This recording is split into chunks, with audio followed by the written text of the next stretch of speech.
Hello बच्चों, let's read this question. The question says two dice are thrown together. What is the probability that sum of the numbers on the two faces is divisible by 3 और 4? तो सबसे पहले इस question को solve करने के लिए हम इसका की कंसेप्ट डिस्कस कर लेते हैं, जिसकी हेल्प से हम इस क्वेश्चन को इजीली सॉल्व कर सकते हैं।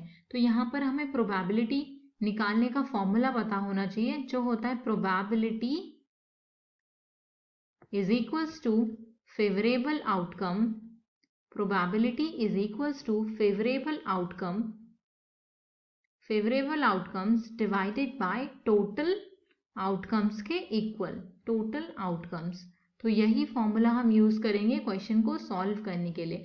अब हमें क्वेश्चन में गिवन है कि दो डाइसेस को एक साथ थ्रो किया जाता है।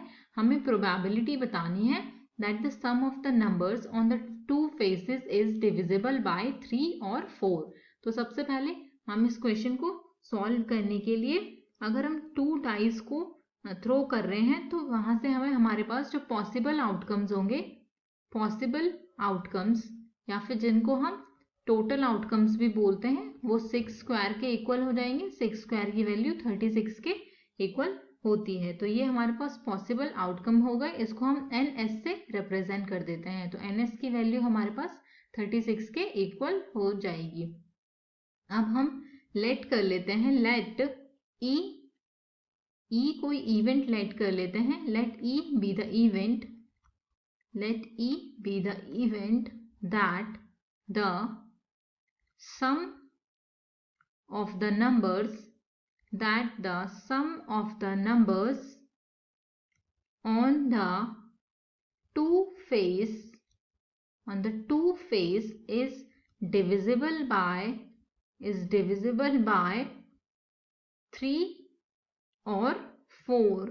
तो 3 और 4 से डिविजिबल है, तो हम उसके लिए सैंपल स्पेस लिख लेंगे। तो E का जो सैंपल स्पेस होगा उसको लिख लेते हैं। कौन कौन सी वैल्यूज पॉसिबल हो सकती हैं, या तो 1, 2, 1, 3, 2, 1, 2, 2, 2, 4, 2, 6, 3 और 1 भी पॉसिबल हो सकता है, 3, 3 पॉसिबल हो सकता है, 3, 5, 3, 6,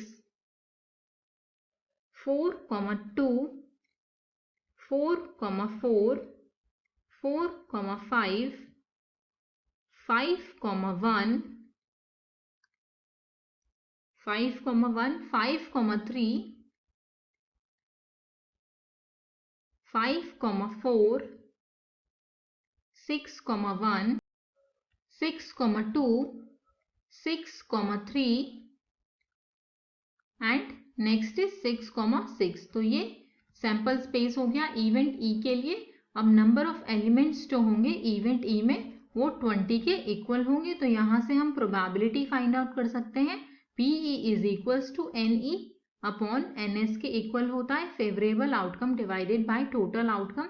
तो 20 divided by 36 that is equals to 5 upon 9. So this is the required probability. Hope you all understood it well. Best of luck.